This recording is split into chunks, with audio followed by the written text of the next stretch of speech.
or even out in California, if there's testing being performed on the orbiter, this is where it's controlled from. These are the consoles where the engineers sit, and especially on launch day. Now, these consoles contain about mid-70s computer technology. I understand that's very old, but to upgrade it would be very expensive. But we understand how the system works, and it's been very reliable for all these years. Now, right up behind me is management row. Let's go on up there and have a look. Right now I'm located in the top of the firing room at the launch director's console. This is where the launch director sits on launch day. Now, this room is usually full of people and very, very busy on launch day, and this person right here is the one who's ultimately responsible for the safe launch of the space shuttle. But I got to tell you, this is where you want to be, because located right outside these windows is the best view on launch day.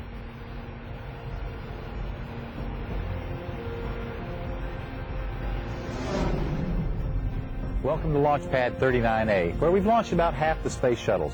What happens is, when the whole shuttle vehicle arrives on the back of the mobile launch platform, you see that incline behind. Well, that's about a 5% grade, so the back end of the crawler's got to jack up by as much as 6 feet in order to keep that whole stack level while getting up to the pad surface. What you see up there right now is a mobile launch platform after the crawler has left, and that would have the space shuttle vehicle on top of it if we were about to go launch. Now, you also see up there something called the rotating service structure. What we do before the shuttle even arrives out at the launch pad is we bring the payload out to the pad and we insert it inside that payload changeout room. What happens is there's this big canister that looks almost exactly like the shuttle's payload bay. We'll bring the canister out, we'll pick it up, attach it to the payload changeout room, we'll open up all those doors you see there, and then this thing called the payload ground handling mechanism, or the PGM, will reach out and grab the payload out of the canister, pull it inside the payload changeout room, we close all the doors, we can lower the canister down to the ground, then the whole shuttle vehicle arrives. We bring the rotating surface structure around to encompass the vehicle and provide protection from wind, rain, and digested seagull food. And then we can open up the payload bay doors on the orbiter. The PGM will take the payload and insert it into the orbiter. We close all the payload bay doors. We bring the rotating surface structure back, and then we're ready to go fly. Tell you what, why don't we go on up there and have a closer look at the pad. Welcome to the 195-foot level of Pad A. Now, I'm wearing a hard hat today because there's no shuttle vehicle out here at the launch pad. But if this were launch morning and we were getting ready to go fly, the astronauts would just be in their spacesuits, and they would come out of this very same elevator, walk down this path, and right out there would be the swing arm, which takes you out to the white room where you crawl inside. We lock the astronauts inside, and they get ready to go launch. Also up here on the 195-foot level are the escape baskets. If during the final hours of the countdown there were an emergency and the crew were in the space shuttle, they would come running out of the crew module, come down this way, and then jump in one of these 7 slide wire baskets, hit a very simple mechanism which would release them, and they would slide down the wires to a safe area down at the bottom of the hill. Finally, about 4 hours prior to launch, after we verified the whole vehicle is ready, someone gets to go wake up the astronauts in the crew quarters, if they're even sleeping. I don't know exactly what they'd be nervous about. But then they all get up, have their breakfast, get their final weather briefing, and then they put on their orange pumpkin suits and hop in the Astrovan, do their famous walkout, wave to everybody, and then they take that 20-minute ride out here to the launch pad.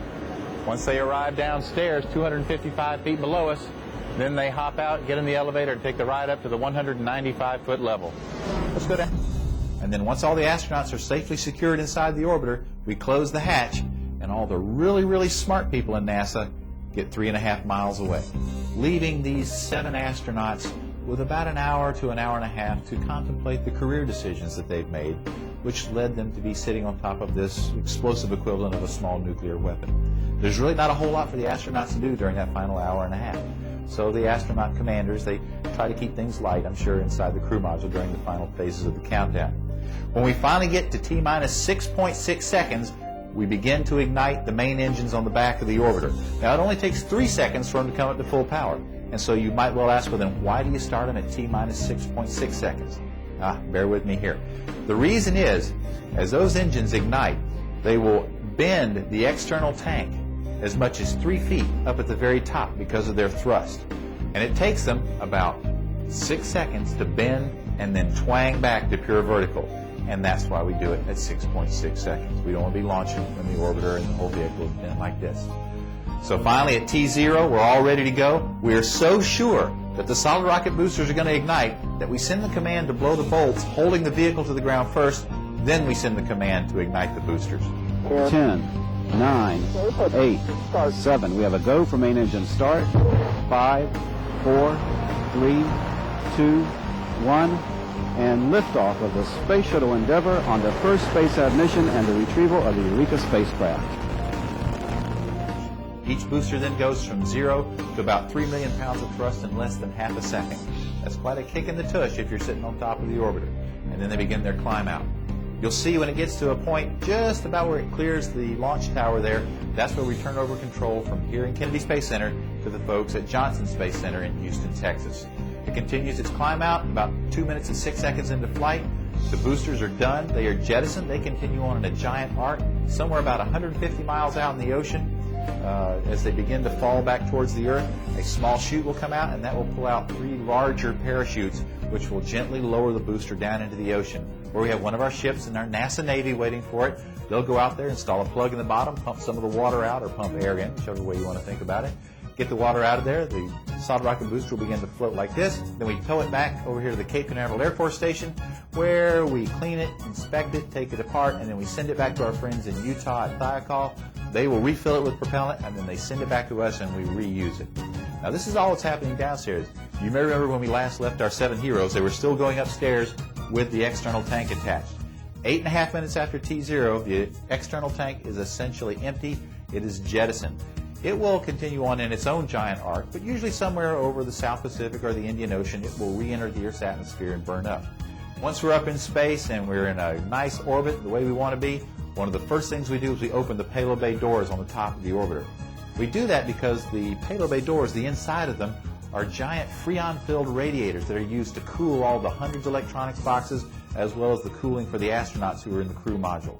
Once all that's done, we're ready to begin all that really cool stuff they have to do up in space. The astronauts can deploy a satellite. They can either spin it up and kick it out, or they can use the Canadian robot arm to lift it up out of the payload bay, hold it just above there, and then gently release it, and then the orbiter will back away, leaving it there in that orbit. The other thing they can do is the astronauts can put on their own personal spaceship, their own spacesuit, and you go outside and play.